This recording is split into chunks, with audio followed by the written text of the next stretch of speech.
셀프 인테리어 혹은 반셀프 인테리어 시작하기 전 무엇부터 시작해야 하는지 알고 계신가요? 공사 예산부터 공사 일정, 공사 도면, 공사 업체 선택 등 해야 할 것들이 너무 많은데 무엇부터 시작해야 할지 모르겠다면 오늘 영상 하나로 정리해 드리겠습니다. 안녕하세요. 오늘 셀프 인테리어 잘하는 방법을 소개해 드릴 하하TV 하하입니다. 영상을 보시기 전 구독과 좋아요 부탁드립니다. 혹시 인테리어 업체에선 공사 시작 전 어떠한 작업부터 하시는지 알고 계신가요? 보통의 경우 고객님과 미팅을 한 후 현장 실측을 하고 도면 작업을 합니다.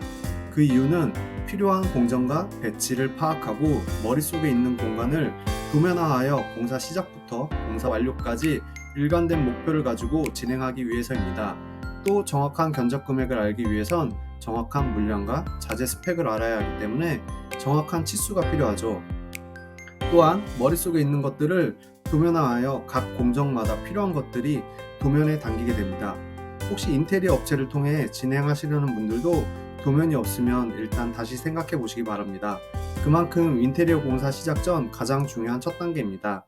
여러분이 제일 처음 하셔야 할 작업이기도 합니다. 그래서 첫 번째로 정확한 스케일로 도면을 그리기입니다. 하고 싶은 가구 배치, 화장실 구조, 주방 구조 등을 스케일자로 정확하게 그려서 공사가 완료될 때까지 보고 또 보고 하셔야 합니다. 자, 이제 인테리어 도면 준비가 다 되었다면 공사 순서에 대해 생각해 보셔야 합니다. 이제부터 공사 순서를 공정이라고 하겠습니다. 이 공정표 작성을 안 하면 어떠한 일이 발생하냐면 먼저 해야 할 공사와 뒤에 해야 할 공사 순서가 바뀌게 되어 일이 어려워지거나 비용적으로 더 많은 손해를 보게 됩니다. 공정표만 작성을 잘해도 여러분의 돈이 세이브 될 수 있습니다. 그리고 공정표에 있는 공사 업체를 선택해서 꼭 현장 미팅을 진행한 후 일정을 잡아두어야 합니다. 현장 미팅이 중요한 이유는 현장 컨디션에 따라 필요한 자재나 시공 방법이 다를 수 있기 때문입니다. 또 공정표 작성으로 인해 전체적인 공사 일정을 잡아두고 예산에 맞는 시공법으로 진행해야만 예산 내에 공사를 완료할 수 있습니다. 그럼 각 공정은 어떤 것들이 있고 각 공정별 주의점을 예를 들어 설명해 드리겠습니다. 먼저 보통의 경우 철거 공사가 먼저 진행됩니다. 철거도 계획적으로 창호나 가구, 문틀, 문, 몰딩 공사를 하려는 범위 안에서 철거를 진행하시면 되고, 가장 중요한 점은 철거하고 나오는 폐기물 반출 동선 안에 있는 엘리베이터나 계단실 모양을 필수로 하셔야 합니다. 엘리베이터가 찍히거나 훼손되면 그게 다 돈으로 물어줘야 하기 때문에 작업자에게 꼭 보양 지시를 내려야 하고, 공사 범위가 아닌 곳은 보양해서 훼손되지 않게 꼭 진행하셔야 합니다. 철거는 한번 할 때 꼼꼼하게 하셔야 하는데, 예를 들어 화장실 바닥 타일을 철거할 때도 방수까지 생각하셨다면 슬라브 바닥이 나올 때까지 철거를 해야 그 위에 재시공을 해도 바닥 높이가 높아지지 않습니다. 철거가 완료됐다면 이제 설비 배관 공사를 준비하시면 됩니다. 화장실, 급수, 오수, 배수 배관 위치에 맞게 시공해야 합니다. 이때 먼저 선결돼야 할 것이 세면대나 양변기, 샤워부스, 욕조 등 위생 도기의 스펙이 결정되어야 거기에 맞춰 배관 공사를 할 수 있습니다. 타일까지 철거하셨다면 방수 공사와 조적 공사까지 함께 진행하시면 됩니다. 그리고 이때 유가나 트렌치 크기도 생각하셔서 미리 발주해놔야 됩니다. 그 후 창호 설치를 준비합니다. 창호는 제작 시간이 필요하기 때문에 철거를 한 후 바로 현장 실측 후 발주하면 됩니다. 창호 설치 시 사다리차가 필요한데 이때 목자재나 타일 자재를 같이 반입하시면 자재 양중에 드는 인건비 비용을 절감할 수 있습니다. 만약 창호 공사가 없더라도 자재 양중은 목자재와 타일 자재를 같이 하시는 게 좋습니다. 그리고 이쯤에서 에어컨 배관 공사, 금속 공사 등이 들어와서 정해진 위치에 맞게 배관 공사나 파티션, 프레임 공사를 진행하시면 됩니다. 그리고 목공사 하루 전이나 같은 날 전기 공사가 들어오면 됩니다.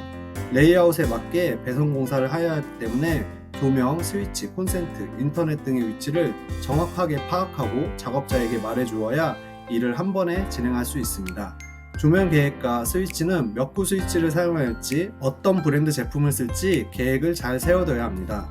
그리고 시스템 에어컨 설치 시 차단기를 확인하고 교체가 필요할 시 꼭 교체를 하셔야 합니다. 목공사는 전기공사와 거의 같이 진행되는데요.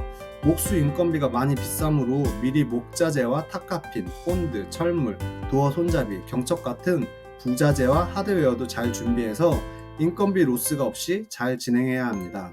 목공사에는 가벽, 천장, 확장 시 단열 공사, 몰딩, 도어 설치 등을 하게 되는데요. 디테일한 지시사항이 없을 시 잘못된 결과물이 나올 수 있으니 작업자와 충분한 미팅을 통해 정확하게 원하는 방향을 공유해야 합니다.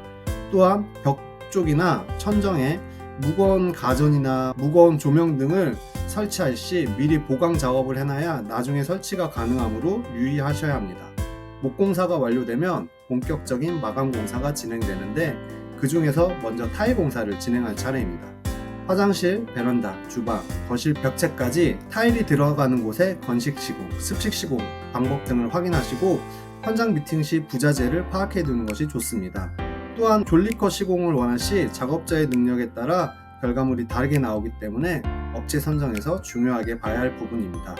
화장실 바닥 타일 시공할 때 트렌치나 육가 등이 필요하니 꼭 미리 발주하셔서 타일 시공 전에 받아놔야 합니다.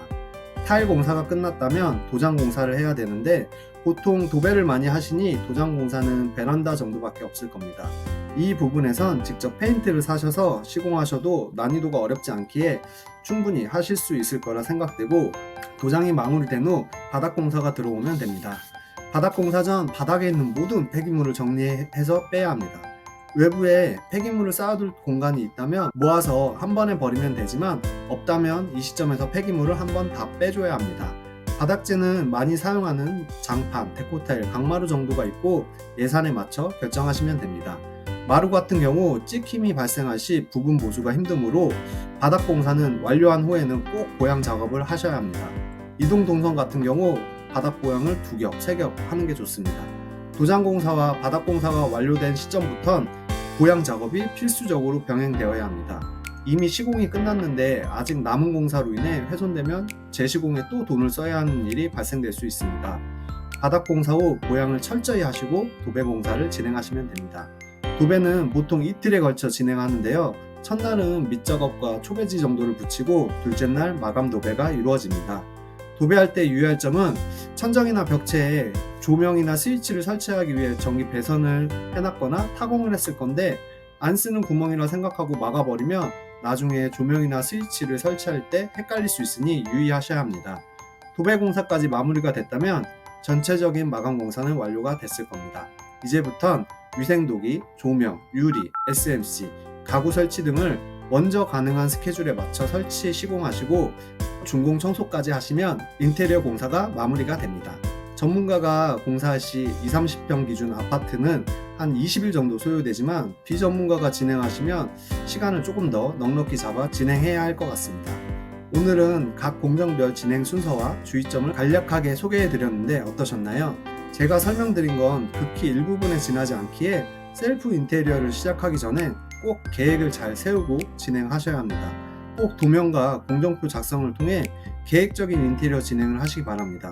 혹시 영상을 보시는 분들 중에 공정표 작성과 도면 작업에 어려움을 느끼시는 분이 계시다면 고정 댓글 링크를 통해 연락처 남겨주시면 제가 간단하게나마 도움을 드리겠습니다. 부족한 영상 시청해주셔서 감사합니다. 행복한 하루 되세요.